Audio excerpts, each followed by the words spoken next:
And the sons of Noah that went forth of the ark were Shem and Ham and Japheth. And Ham is the father of Canaan.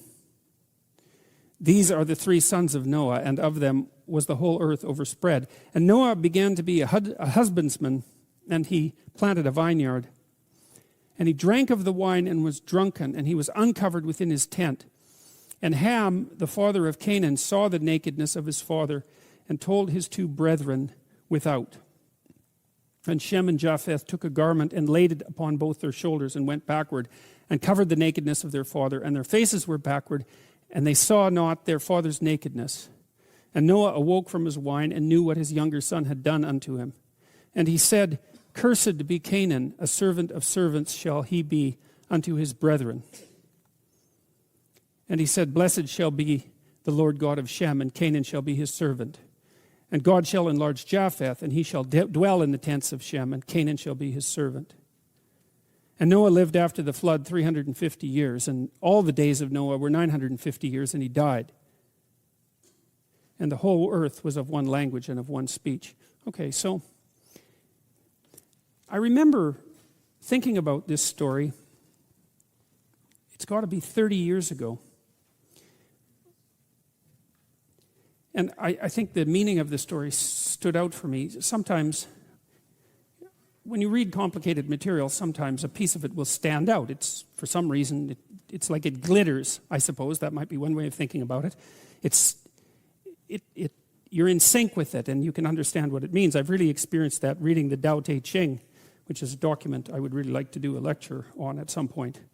Because some of the verses I don't understand, but others stand right out and I can understand them. And I think I understood what this part of the story of Noah meant. And I think it means, we talked a little bit about what nakedness meant in the story of Adam and Eve. And the idea essentially was that to know yourself naked is to become aware of your vulnerability, your physical boundaries in time and space, and your fundamental physiological insufficiencies as they might be judged by others. So there's biological insufficiency that's sort of built into you because you're a fragile, mortal, vulnerable, half-insane creature, and that's just an existential truth. And then, of course, even merely as a human being, even with all those faults, there are faults that you have that are particular to you that might be judged harshly by the group. Well, will definitely be judged harshly by the group. And so to become aware of your nakedness is to become self-conscious and to know your limits and to know your vulnerability. And that's what is revealed to Ham when he comes across his father naked. And so the question is, what does it mean to see your father naked? And it seems to me, and especially in an inappropriate manner like this, it's as if Ham, he does the same thing that happens in the Mesopotamian creation myth when Tiamat and Apsu give rise to the first gods.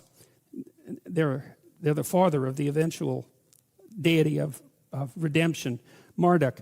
They're very careless and noisy, and they kill Apsu, their father, and attempt to inhabit his corpse. And that makes Tiamat enraged, and so she bursts forth from the darkness to do them in. It's like a precursor to the flood story, or an analog to the flood story. And I see the same thing happening here with Ham, is that he's insufficiently respectful of his father. And the question is exactly, what does the father represent? And you could say, well, there's the father that you have, and that's a human being, that's a man like other men, a man among men. But then there's the father as such, and that's the spirit of the father. And insofar as you have a father, you have both at the same time. You have the personal father that's a man among other men, just like anyone other's father. But insofar as that man is your father, that means that he's something different than just another person. And what he is the incarnation of the spirit of the Father. And to see that, to take it to what? To disrespect that carelessly. Maybe even, like Noah makes a mistake, right? He produces wine and gets himself drunk. And you might say, well, if he's sprawled out there for everyone to see, it's hardly Ham's fault if he stumbles across him. But the book is laying out a danger. And the danger is that, well, maybe you catch your father at his most vulnerable moment. And if you're disrespectful, then you transgress against the Spirit of the Father.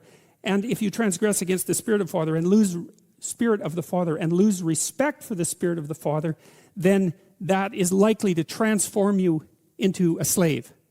That's a very interesting idea. And I think it's particularly interesting, maybe not particularly interesting, but it's particularly germane, I think, to our current cultural situation, because I think that we're pushed constantly to see the nakedness of our Father, so to speak, because of the intense criticism that's directed towards our culture and the patriarchal culture, so to speak.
We're constantly exposing its weaknesses and vulnerabilities and, let's say, nakedness. And there's nothing wrong with criticism, but the thing about criticism is the purpose of criticism is to separate the wheat from the chaff. It's not to burn everything to the ground, right? It's to say, well, we're going to carefully look at this. We're going to carefully differentiate. We're going to keep what's good and we're going to move away from what's bad. But the point of the criticism isn't to identify everything as bad. It's to separate what's good from what's bad so that you can retain what's good and move towards it. And to be careless at that is deadly, because you're inhabited by the Spirit of the Father, right? Insofar as you're a cultural construction, which of course is something that the postmodern neo-Marxists are absolutely emphatic about. You're a cultural construction. Insofar as you're a cultural construction, then you're inhabited by the Spirit of the Father. And to be disrespectful towards that means to undermine the very structure that makes you not all of what you are, certainly not all of what you are, but a good portion of what you are, insofar as you're a socialized cultural entity. And if you pull the foundation out from underneath that, what do you have left? You can hardly manage on your own. It's just not possible. You're a cultural creation. And so Ham makes this desperate error and is careless about exposing himself to the vulnerability of his father, something like that. He does it without sufficient respect.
And the judgment is that not only will he be a slave, but so will all of his descendants. And he's contrasted with the other two sons who, I suppose, are willing to give their father the benefit of the doubt, something like that. And so when they see him in a compromising position, they handle it with respect and don't capitalize on it. And maybe that makes them strong. That's what it seems to me. And so I think that's what that story means.